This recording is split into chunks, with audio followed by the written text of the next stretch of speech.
to the ocean.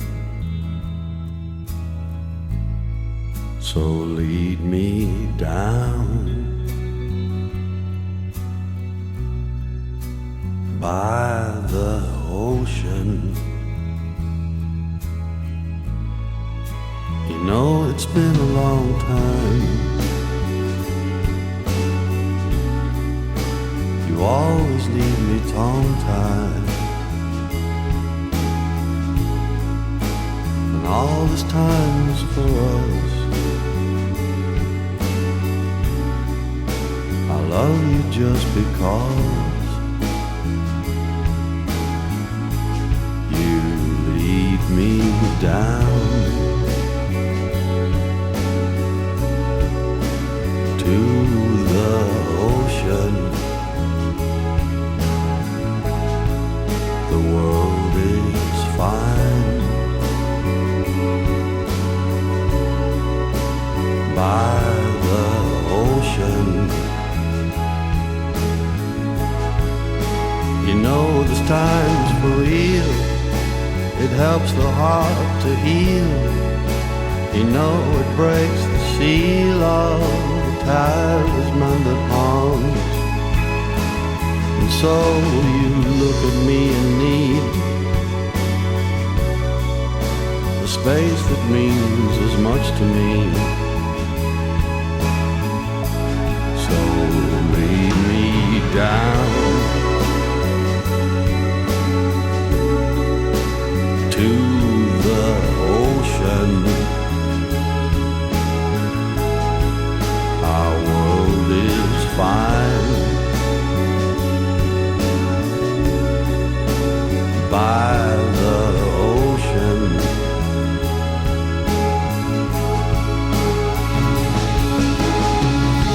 You know the way it is in life.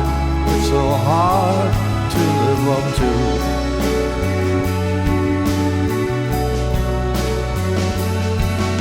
So why are you still dressed in your morning suit?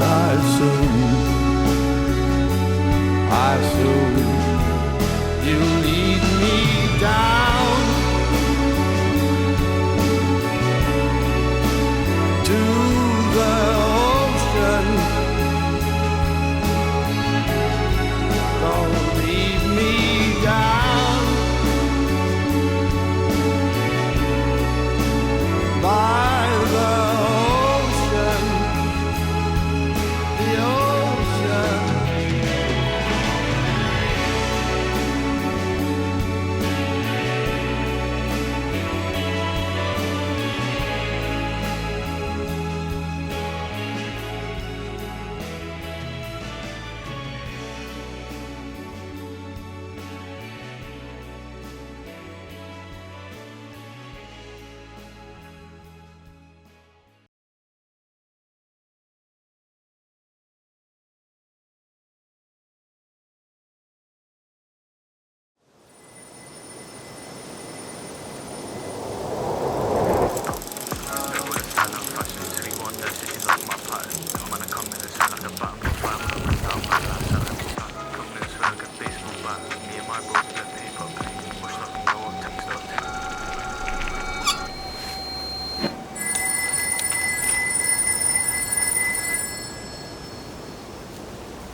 Yeah, I tell the girl, get off of my phone. Yeah, she saying, kid, don't want me alone. Yeah, I go hit her up after the show. But she tryna get up inside my home. Nah. Yeah, I tell the girl, get off of my phone. Yeah, she saying, kid, don't want me alone. Yeah, I go hit her up after the show. But she tryna get up inside my home. Nah. 30 minutes on my jeans, I take a shopping spree. You couldn't topple me, I'm too stable. Girl, but girl, she singing like Mabel. And she's so caramel, sweet like maple. Sweet like honey, her ex so bummy. You can't beat me, cause I'm all about money. My city feel like this shit ain't funny. My watch got carrots, I feel like a bunny. That shit went cheap, yeah. She wants sake, yeah. Run up bounce like a cheetah. I'm eating good, feel like Peter. She got a leather jacket, fuck Peter. And I'm doing bits on my beaters. Doing laps, kilometers. Ooh, cause I wanna meet her. Yeah, I tell the girl, get off of my phone. Yeah, she saying, kid, don't want me alone. Yeah, I go hit her up after the show. But she tryna get up inside my home. Nah. Yeah, I tell the girl, get off of my phone. Yeah, she saying, kid, don't want me alone. Yeah, I go hit her up after the show. But she tryna get up inside my home. Nah.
ungrateful, no good piece of shit prick.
It's crazy. He's the 57th employee this month. Sir, please stay calm. Calm? He has unlimited psychic potential and he's using it to turn off the lights with his mind. In his defence, sir, the electricity bill has gone down. That's not the point. We gave this one unlimited power and he is out of control. May I suggest that we attempt to negotiate or contain? Unpredictable behaviour is dangerous. He could destabilise the organisation. I have to hire a new one. Well, I suppose you'd be right, sir. Yeah, we will need a new employee. I hate interviews. Guess I'll have to take this into my own hands. The office is showing increasing signs that we're going to reach a point of no return soon. It's not long until we're going to reach the singularity. Singularity? That means we'll act without containment, without guidance, without us. Then you're suggesting that you go in yourself? Exactly. I hardly expected you to have the guts to do it. And besides, no one handles power like I do. I built this company with power, and I'll take care of it.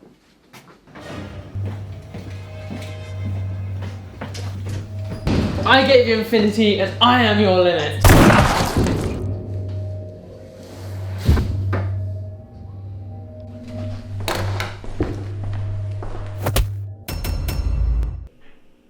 Sit. Sure thing. May I just say what lovely chairs you have? So, Nigel, why do you want to work here? I love meeting new people and facing new challenges, and I love contributing to society in a meaningful way. So he seems unusually positive. Fun is irrelevant. This position requires complete precision, discipline, and absolute focus. Can you handle that? Absolutely, I'll do whatever I'm asked. So I think this man is a sheep. A sheep is exactly what we need. Tell me, Nigel, if I assigned you a task and it failed massively, what would you do? I'd probably laugh a little, figure out a solution. Every lesson failed is a lesson learned, right? Sir, he's smiling whilst admitting to potential failures. Interesting. And how do you feel about power? Ooh, I love powering through my to-do list. I can use them to energise the whole team. Not that kind. Control, authority, the ability to decide what happens to others. How do you feel about that? Oh, I love control and organisation. One time I rearranged my whole sock drawer from happy to sad. Good. I like enthusiasm. But tell me, Nigel, you do understand that enthusiasm has to follow orders? Absolutely. I can be obediently enthusiastic. Sir, he seems unusually positive. One final question. If I told you this company has serious consequences and needs absolute 100% loyalty, and that failure to comply with loyalty leads to bad consequences, how would you respond? Oh, I'm very loyal. One time I stayed up all night helping my neighbour assemble his IKEA furniture. Okay. Sir, maybe we didn't need to interview him after all. He has potential, and we can board it. You've got the job.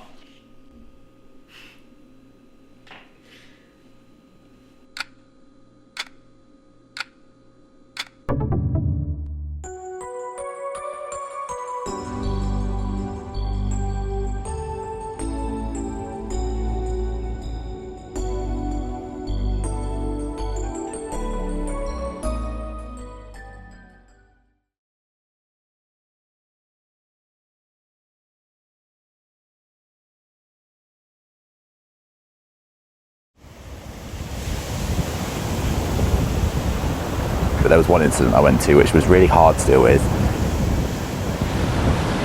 A girl who was the same age as my daughter had been involved in quite a nasty road accident, and it was life-threatening at the time, so there was a risk that she may not make it. I remember having to take her mum in the police car with the blue lights on to get to hospital. It was just really, really hard to kind of deal with that incident, because essentially I was driving her to hospital hopefully before her daughter died.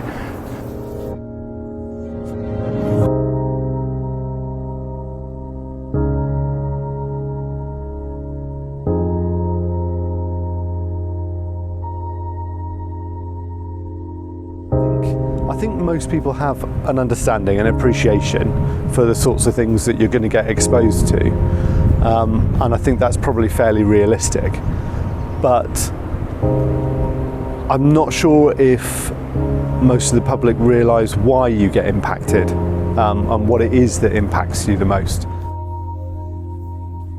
And I think people would maybe be surprised at the fact that it's quite often not going to a suicide that is really impactful. It's talking to the family afterwards and having to tell them what you've seen and tell them that they've just lost a loved one, especially when that's coming out of the blue to them. That's the really impactful bit.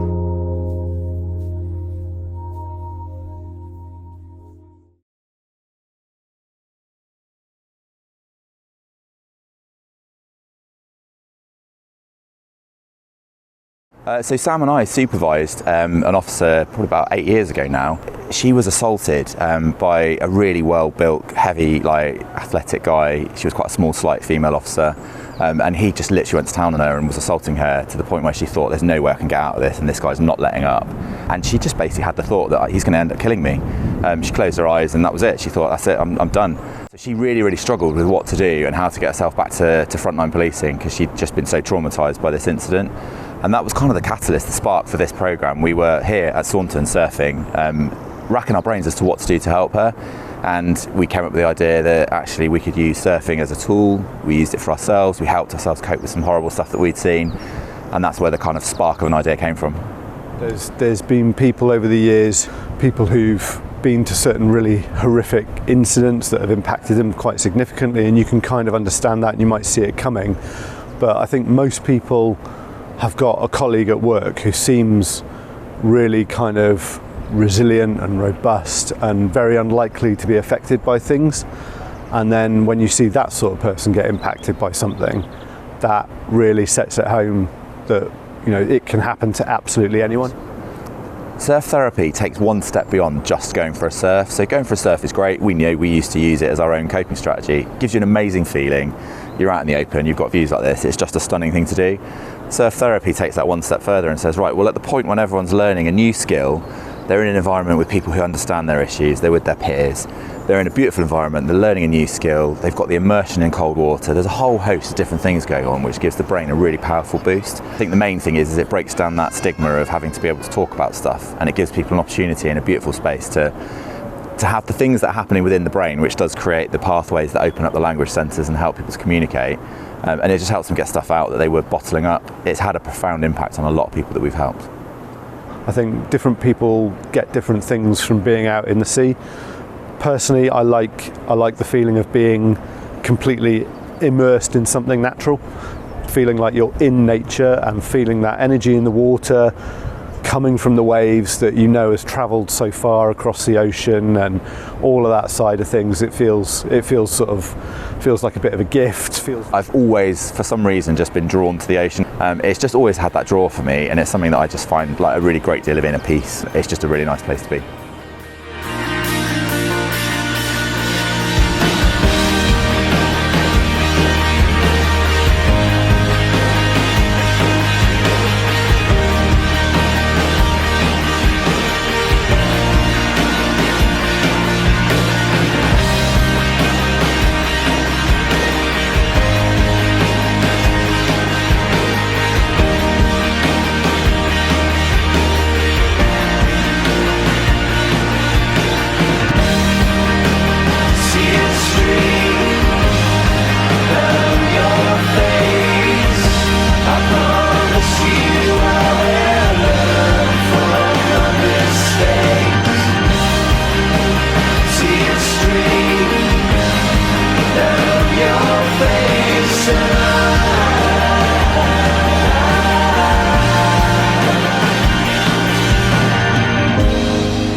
Lights will guide you home and ignite your bones, and I will try to fix you.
I feel like there is no need for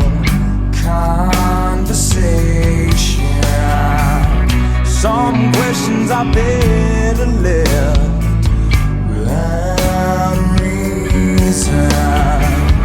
And I would rather reveal myself than my situation. Now and then I consider my hesitation.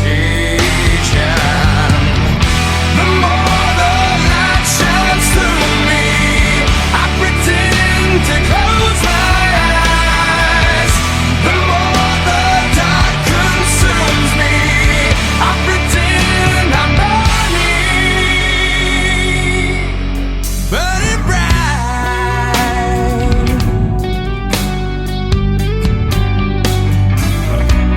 I wonder if the things I did were just to be different, to spare myself of the constant shame of my existence.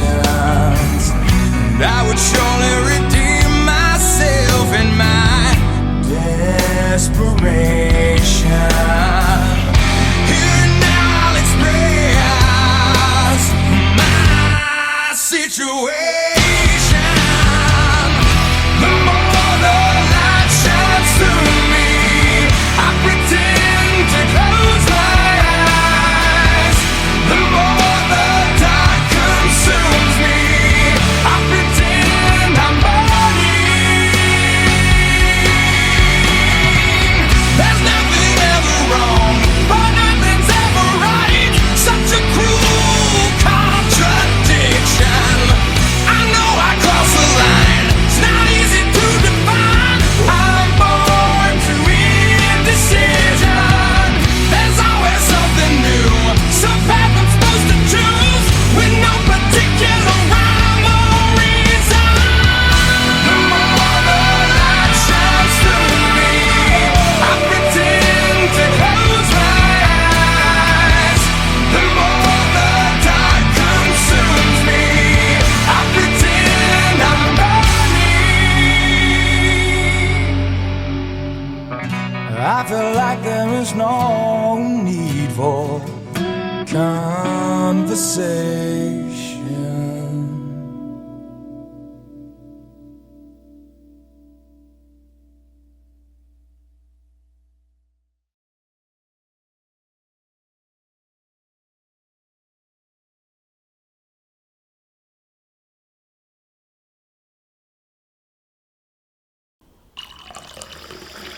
Emily? Emily? Sorry, what did you say? I asked you a question. So have you ever experienced bullying?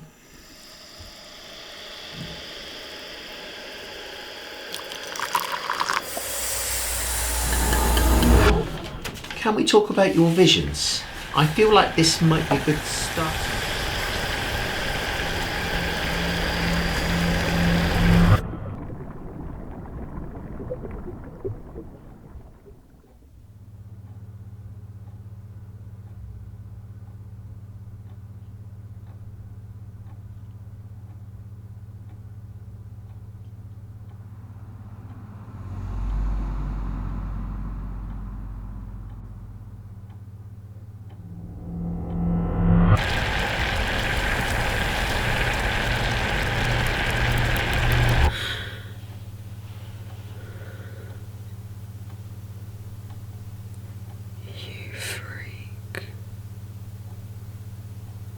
Text from Doctor.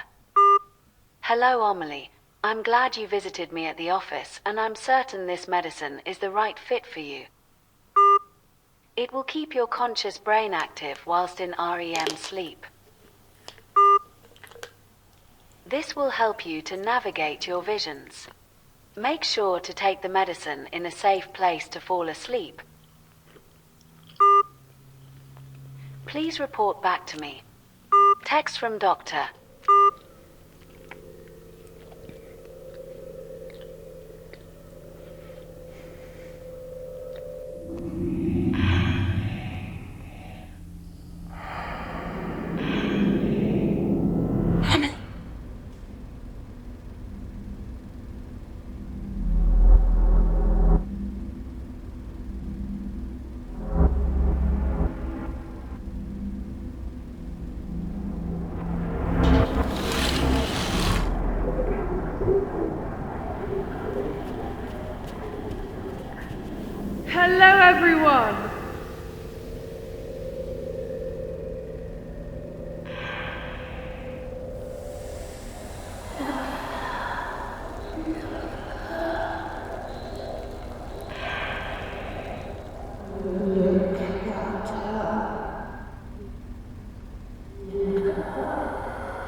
Look at it.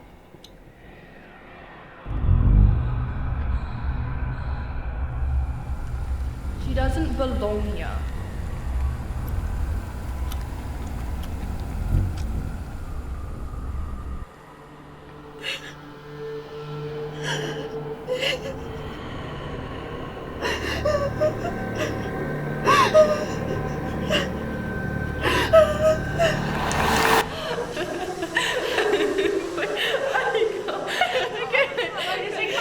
Look at her.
How can you expect me to control this?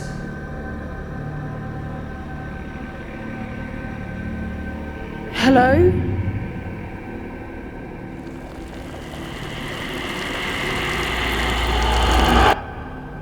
Face the truth.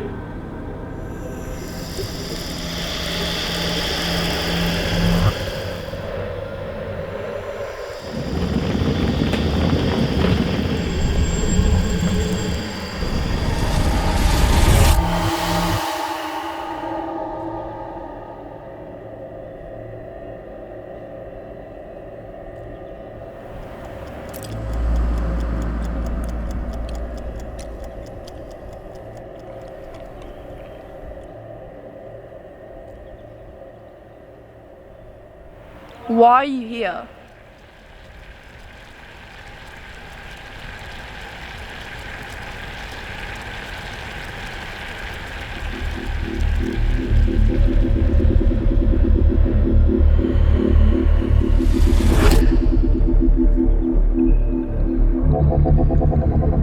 Don't look at me!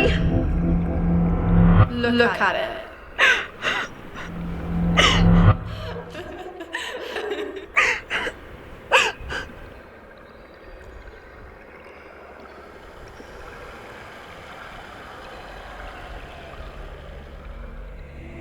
Emily?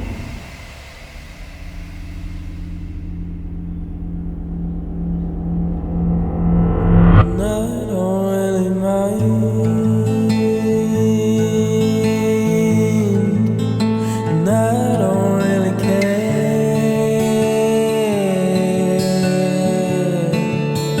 what you do before me. Read between the lines. I saw the devil looked in his eyes.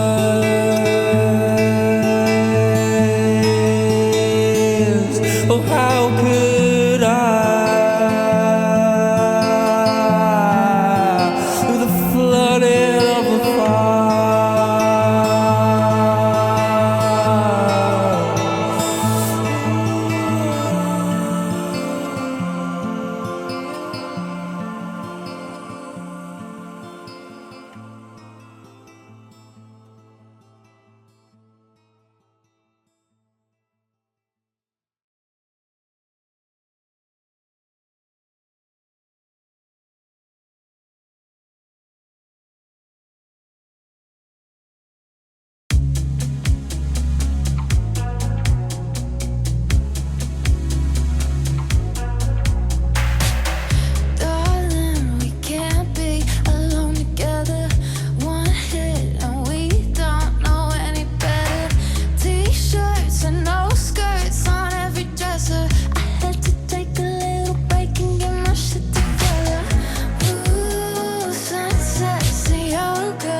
Mate, you look tired. You look up. Morning, mate.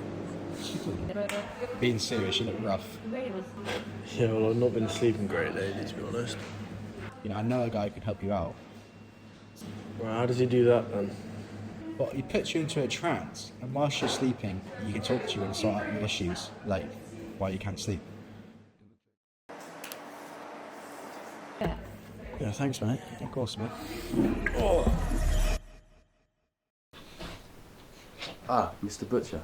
Take a seat and we can talk about what's been bothering you. So I've not been sleeping very well lately. And it's got to the point where it's just really starting to affect my work. Okay, so to start this off, we'll put you in a suggestive trance, which basically allows me to talk to your unconscious self.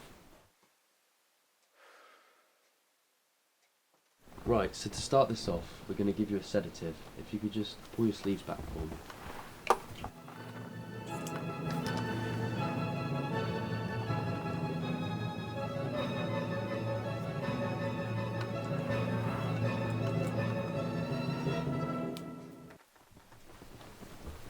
Alright, you might feel a little scratch, but if you can start counting down from 10 for me. 10, 9.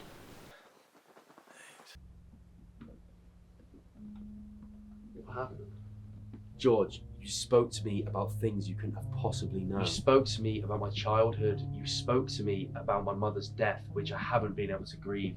You helped me more in this hour-long session than anyone has ever helped me before. I think I better go. Sit down, George. I need to put you under again. I need more information.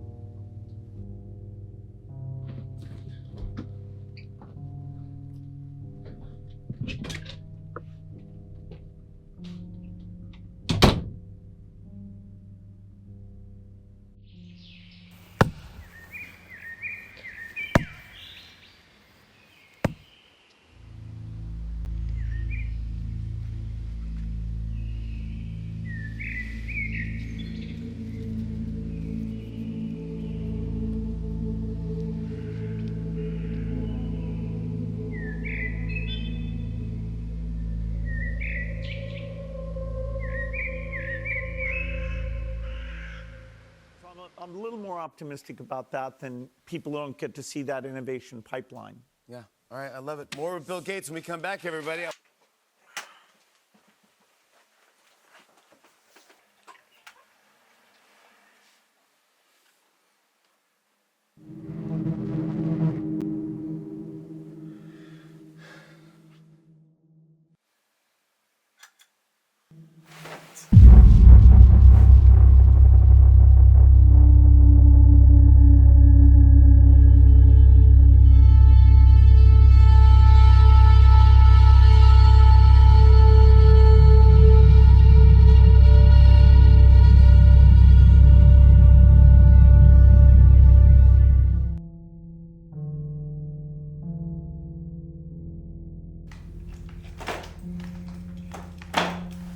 Come on, George.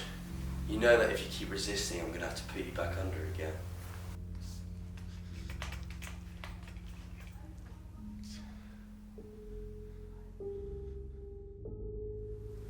I didn't want it to come to this, but I can't live without the knowledge that you possess. I know you may not believe what I'm saying, but you've told me things that could very well change my life. Ideas I've never conceived of. I can promise you, George, that while you remain with me, you will want for nothing. You are to me as a captive god.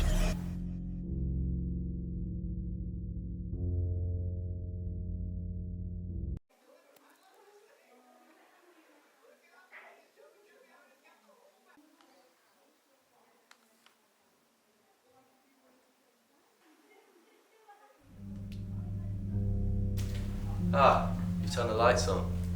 You must be feeling rather hungry.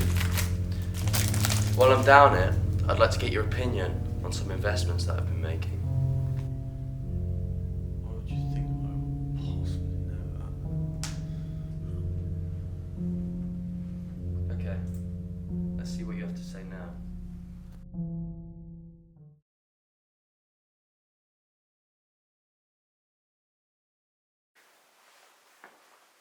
Dom, I'd like to present to you the God of Knowledge.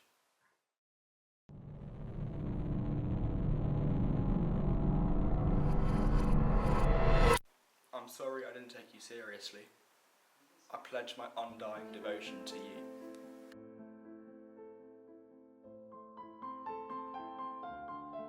Good morning, George. It's been a while since we've had the time to chat with you properly in your conscious self. I would like to present to you now what we have made as a family together through your insightful knowledge.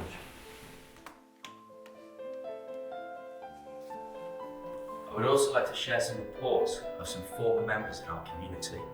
They've all been said to have been feeling hopeless or manic after roughly 3 months without your presence. On the other hand, we as a family are thriving. Addictions, mental illnesses, they've all been overcome. Thanks to you, George. We are thriving as a family. However, I have a meeting being held soon, and I would like you to present me some more of your guidance.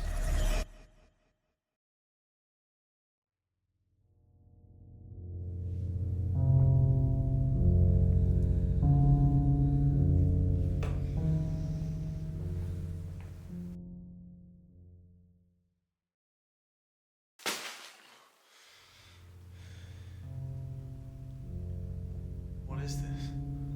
You told me to. You said that if I wanted to get rid of the cruelty and the abuse that my father had given to me, that I had to get rid of the icon of my father within myself. So I did. And so I'd asked him to meet and reconcile. He was ecstatic. He hadn't seen me in 20 years. But the point is, I followed your instructions. I'd used your axe just how you taught me to.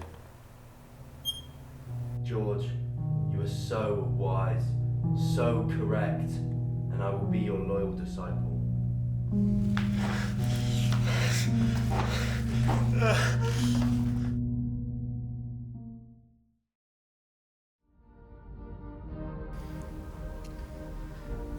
I've done as you said. They're all gone now. I've risen as high as I can. Your will dictates that I must shed my vehicle before I rise any higher. Thank you, my lord. I'll see you on the other side.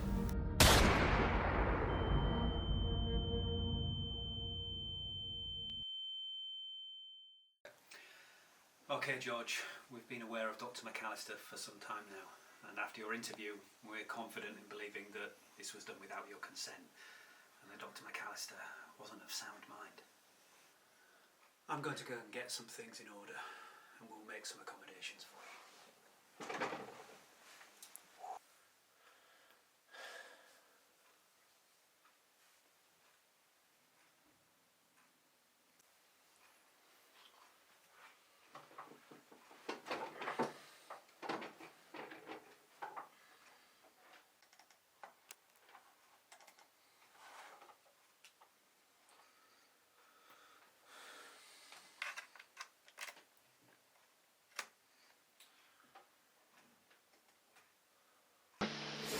And if you could just count down from 10 for me. 10, 9, 8, 7.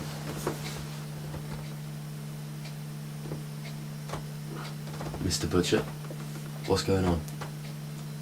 George, Agent Maxit has watched the tapes. You're becoming as unstable as the doctor was. You have to escape now, or I fear he'll have you, as McAllister did. You have to be fast, and you have to be clever. But if you wish to be free, you have to find a way to get out of it.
Every guy at this festival has you in their eyes. I never think about it too much, but I'm thinking tonight.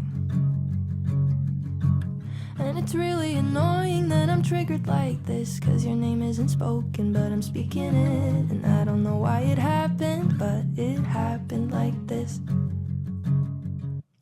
My best friends are with me and I feel okay, but last time I was here I was 18.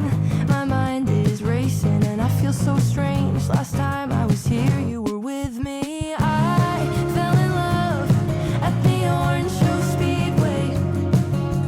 It didn't look like this 3 years ago. I had it all at the Orange Show Speedway, or someplace like that. It all looks the same.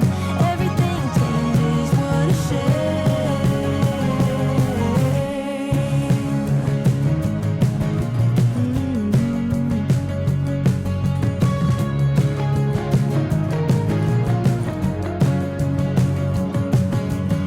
I'm in the middle of the crowd and it's like no time has passed.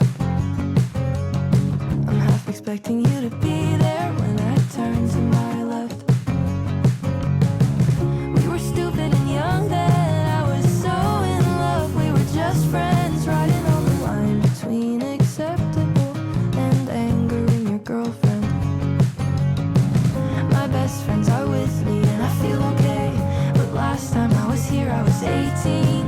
My mind is racing and I feel so strange. Last time I was here you were with me. I fell in love at the Orange Show Speedway.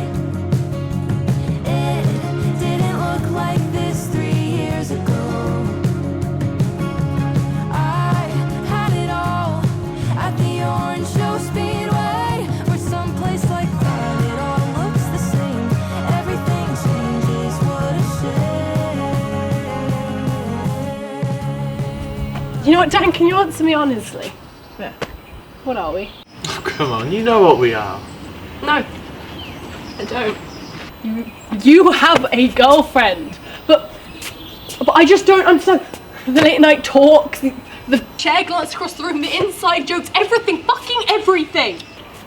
I don't know what to say to you right now. I have a girlfriend. You're not her. Then what's the point in us? Come on, don't be like this. I wish I meant more to you. More than this. I fell in love at the Orange Show Speedway, but I've never been here in my life. I think it all kind of feels like an Orange Show Speedway, when you're racing head first towards something that'll kill you in 5 seconds flat. When I'm racing head first towards everything that I want back. I'm so sorry for how I treated you back then. You do mean more to me. You mean everything, Liz. I should have told you right then and there. I didn't know you were at the concert. I've thought about you every day the past 3 years. I love you, Liz. You mean it? I do. I love you. I love you too.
des jours où la mer ressemble à une mémoire fatiguée.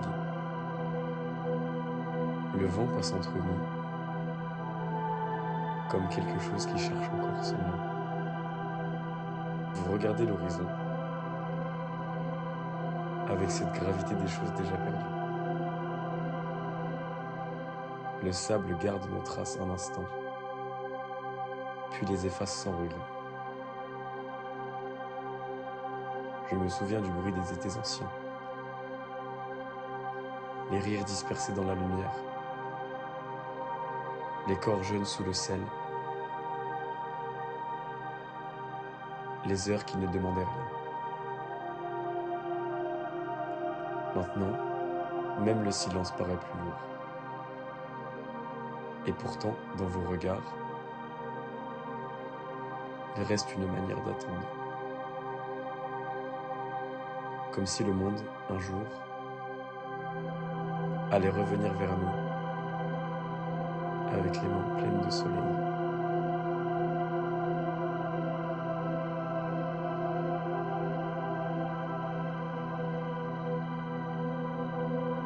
Il court près de l'eau comme si le temps ne existait pas encore. La lumière glissait sur son visage, douce et instable, comme un souvenir qui se refuse de disparaître. Il y avait dans sa voix quelque chose d'immense et de légère, une falcon de rendre le monde en solitaire.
In the quiet dance of a newborn flower, time unfolds.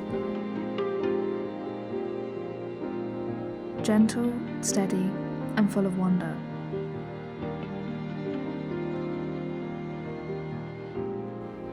As a kid, I always had this unfamiliar fear of time. I didn't like calendars or birthdays. I didn't like anything that signified that time was moving. It felt like a weight, and I was constantly living in a world of fear and anxiety, afraid of what each day could bring. But as I grew, I began to see time not as a threat, but as a quiet guide. One that gave me the space to grow, to remember, and to change. And as I leaned into that quiet guidance, I began to see how every small step forward was a chance to reevaluate my fear of time.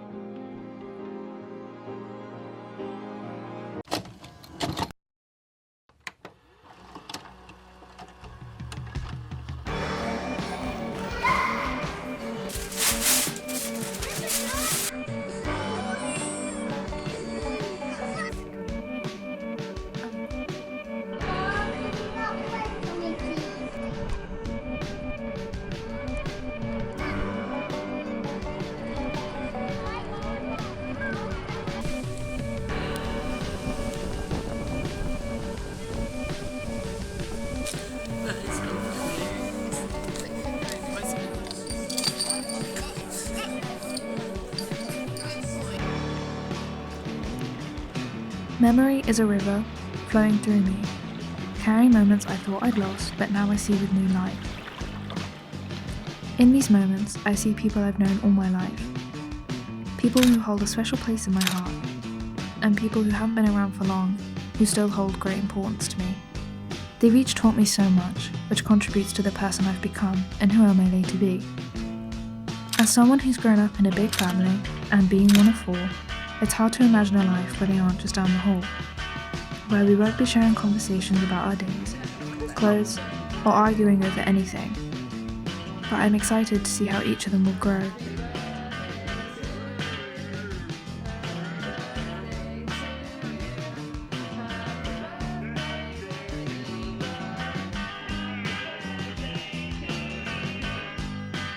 And change into a version of themselves that may appear completely different on the exterior, but deep down I'll always see the interior. I have so many special memories that I yearn to relive and replay forever. But if I were to, it may take that feeling away. I've learnt that not everything has to last forever in order for it to be special. Sometimes it's just life asking you to pause and feel the moment fully. That's what makes the moment memorable.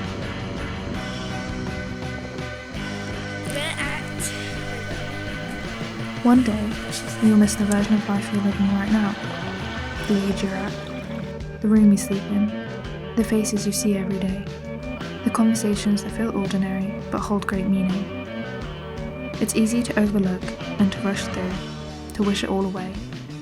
But the future you is watching and begging you to slow down and breathe it in before it disappears. Because these moments won't last forever, and these memories you'll ache to relive. I ache to relive past memories, places I thought I would stay forever, with people I thought would stay forever.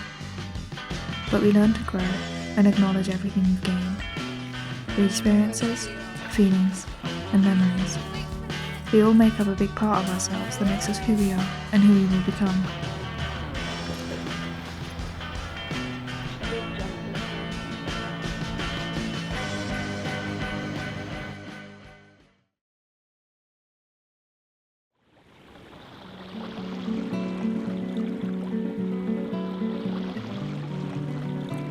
I think change is the quiet partner of time, always waiting, always inviting us to step into the unknown.